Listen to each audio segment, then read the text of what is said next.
Nobert Mao okuyita Anita Among accidental speaker kitadde Anita Among awantu awazibu ennyo era nga bw'ateegendereza ekintu ekyo kyandimuleetera abantu okubeera nga bamulabira mu kifaananyi ekimu naddala singa abatalowoozezza nnyo. Naye Nobert Mao oluvannyuma lw'okugamba nti Anita Among accidental speaker n'atakinnyonnyola era ne kifaanaganako ne Nambooze nga bwe yagamba nti nno Balamu useful idiot, Balamu n'ayomba nnyo. Kati Anita Among naye atandika okwewozaako nga bw'atali accidental speaker era n'ategeeza nti nno ba MP abasoba mu 4 baamulonda so si accidental speaker. Munnange Jacob Oulanya n'agamba nti okuleka mpozzi nga okufa kwa Oulanya kwali planned, yali pulaani nti Jacob Oulanya alina okufa naye oba si kyo oli accidental speaker. Kaakati munnange olutalo nga lugenda mu maaso, abantu abamu bagamba nti Mao nti byayogera abantu abali senseless bayinza obutabitegeera, bayinza obutabiwa matu. Mbwe abali senseless bayinza obutabiwa matu. Kaakati munnange twakitegeerako nti Oulanya yafa era yagamba kitaawe nti yafa Katwa. Ne wavaayo ne minisita omu mu gavumenti ejeri Museveni n'agamba nti Oulanya yamugamba baamuwa Katwa. Munnange nga bw'obiwulidde awo nti Katwa, era oyinza naawe okubeera awo n'ogamba Katwa. Waliwo enneeyisa y'omuntu kwe gamba gy'osobola okubuusa amaaso n'ogamba naye ono nedda mumativu, yeerekereza. Naye neebaayo omuntu ng'ali so aggressive nga ye ekintu bw'aba akyagala akifuna era ng'akimanyi bulungi nnyo, siyogere biyitira, ng'akimanyi bulungi nnyo nti bwe mbeera nga nze deputy kitegeeza HM bw'afa nze mbeera HM. Ekyo nkijje mu muntu omu eyagambye nti Mao byayogera this time abantu abali senseless bayinza obutakola ki, bayinza obutabitegeera. Kakati munnange kwegamba engeri Mao gyayogeramu gyazannyamu politics we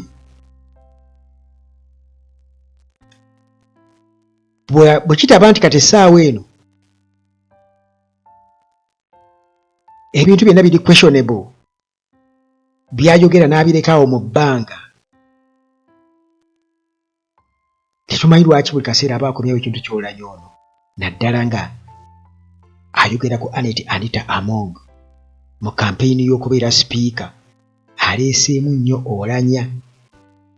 Kaakati munnange Mao mu kwogera bye yayogedde n'abirekawo mu bbanga, nkugambye Anita Among bw'atyo naye n'agenda ku mutimbagano ng'agezaako okwewozaako nze siri accidental speaker. Munnange Mao alina engeri gy'annyonnyoddemu. Kale awo simba wakati era nga tugenda kubeera tunnyonnyolawo nnyo kuba Mao alina byayongeddeko okwennyonnyola awo nga nnyonnyola kwegamba ng'alinga omanyi kwegamba bagamba tutta kibenga tonna ekikenenya ndusu, naye sooka omanye nti aba Amora Beauty bano balina shea butter. Shea butter mulungi nnyo ku nsusu, ku nviiri, mu abakutuka enviiri, abatalina nviiri. Shea butter abalina enviiri ezikaluba kaweke. Shea butter abajja kukolera abalina ensusu ezikaluba, oyinza okukwata ku muntu ng'akaluba ng'oluku naye oba tomukutteeko ng'omulaba naye ogamba nti gundi ono yakula atya ng'olaba yenna mukalu bw'ati. Kati shea butter muganda wange ali organic. Bwe twogera ku kintu ekiri organic kye kintu nga tekirimu chemical. Shea butter aba Amora bamulina ate nga balina n'ebirala ebikwata ku nsusu. Kyokka ate nga shea butter ono osobola omusiiga omwana wo era osobola n'okulyako bwe kiba kisobose. Jjukira nti nkugambye nti ali organic, talimu yadde ne chemical, bawulira mu bungi bwonna. Gwe ne bw'oba oli wabweru wa Uganda basobola okutuusaako yonna w'oli.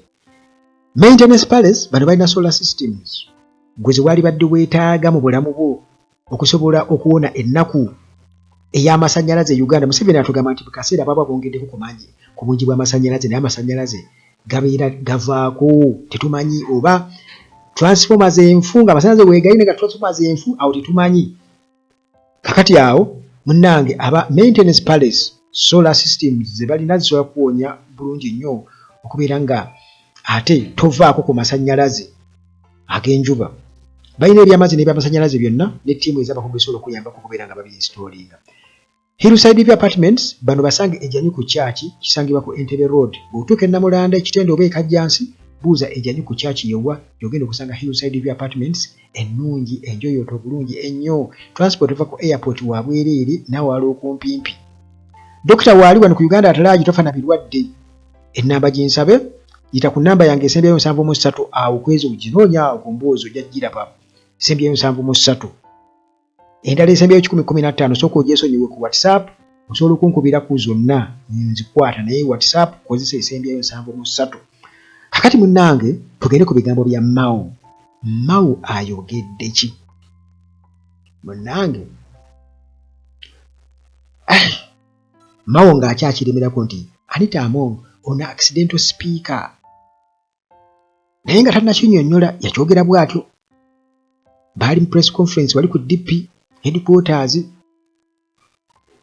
Kakati munnange Anita Among agenda okweyogerako buli wabeera nedda nze tebayinza kuŋŋamba nti ndi accidental speaker. Nze bannonda aba MP abasukka mu bina. Munnange Mao n'agamba nti naye lwaki mugamba nti Anita Among nakola nzulwe muyita accidental speaker? Naye nange ebyogeddwa bingi kwegamba ng'abireka awo tuleka mu suspense tuli awo twebuuza ategeeza ki nti mugende mu dictionary munoonye ekigambo accidental. Nange Mao nga tannaba kudda ng'atunnyonnyola ekigambo accidental ng'atugamba nti okuleka mpozi nga mwagala kutugamba nti okufa kwa Oulanya kwali kuteeketeeke oba kwali intended kwali planned. Naye accidental speaker label egiira ddala mu Anita Among nze mukolaba okwange okugamba nti accidental speaker. Munnange nga Mao agamba nti bwe nagamba nti nno tulina accidental speaker nalaba abantu nga bannumba, naye answer eri mu dictionary. Bw'obikkula dictionary accidental kitegeeza unplanned, ekintu ekitabadde ku pulaani. Anti Mao munnange ng'agamba ekintu ekitali ku pulaani, unplanned, unintended, ekintu ekitabadde kigenderere. N'agamba nti okoleka mpozzi nga mwagala kuŋŋamba nti waaliwo ekigendererwa oba waaliwo pulaani ey'oku nti Oulanya alina okufa. Naye ekigambo kye nakoze kitegeeza ekyo, era Anita Among accidental speaker kubanga twali tumwetegekedde.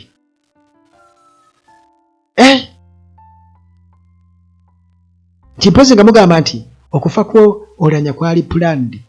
Kakati awo gwe muganda wange esimba wakati okuleka mpozi nga mugamba nti kwali planned kitegeeza nti waliwo ya planned okufa kwa Oulanya. Omanyi kwegamba bagamba nti tuli balabira ku bikolwa byabwe, tuli balabira ku bikolwa byabwe. Naye okusinziira ku muntu engeri gy'alimu aggressive ayagala buli kintu akwakkule kikwakkule, oli Kyavudde yagamba nti Mao alina point naye the senseless won't understand.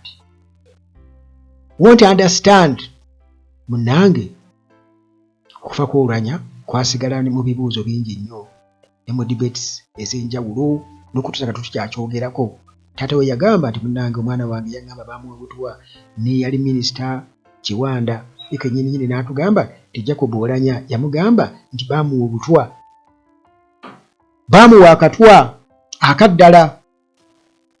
Kati munnange Sipiika Anita Among waliwo emabegako awo naye agezaako kwerwanako, waliwo katambi bana kakuzanyirako wano nga ali ku Mao amugamba nti kakati Besigye akola ki mu kkomera nga n'etteeka bwe munvunaanira teririiyo. Neŋŋamba bannange ebintu nga bikyuka. Anita Among bw'atyo nga naye yeyinze ku lutalo lw'okutaasa Dr. Kizza Besigye mu Paalamenti. Naye munnange ekikulu kya byonna nti omuntu oba weeyagaliza nnyo, abantu batuuka n'ekiseera nga omuntu ne waliwadde tebamwagala nga baagala akumegge. Naye nze n'alyagadde Mao amegge Anita Among. Kubana naye asooka asirikemu kaawe ebbali. Naye asooka agende ku kabenchi Kadaaga kwegamba abe nga talinaawo nnyo kyatugamba. Oba naye bamuwaayo ebifo ebiralalala awo. Naye waliwo eyalaba nga Anita Among ali ne Salimu Sala ali mu kunywa katunda. N'abaako byayogera bingi nnyo era nga byekuusa ku katwa neŋŋamba nga yagamba akalidde oyo mumulinde. Neŋŋamba gw'okebedde giraasi nga mulimu akatwa, nze nga ndabye kayeru oba yali miyembe oba kyali ki, naye yali Joyce bwe baali banywa, yali Joyce. Kakati munnange ebigambo bya Mao ng'abyogera bw'atyo tabinnyonnyola ng'ate abinnyonnyola luvannyuma nnyo bireese okutagalatagala. Era omuntu omu yagambye nti ali sensitive ayinza obutategeera, naye nze nengezako okubeera nga sifaanagana ng'abantu abo abali sensitive. Nengezako nnyo okufumiitiriza ddala ani yalyagadde okwanguya okufa kwa Oulanya. Kubanga eri mu Northern Uganda gye baali bakampeyiniingira sirabawo nnyo ddala kiyinza kuba kitya kiki ddala kuba Museveni yatugaana okubyogerako ebintu tugaana, naye tukole ki? Tulina okubyogerako kubanga weebiri. Ate ne Mao tebamugaana kubyogerako. Lwaki Mao tebamugaana? Naye munnange simanyi oba ansa naawe ogiraba nga bwe njiraba, naye kibi nnyo. Kitalo bw'oba ansa kanvaba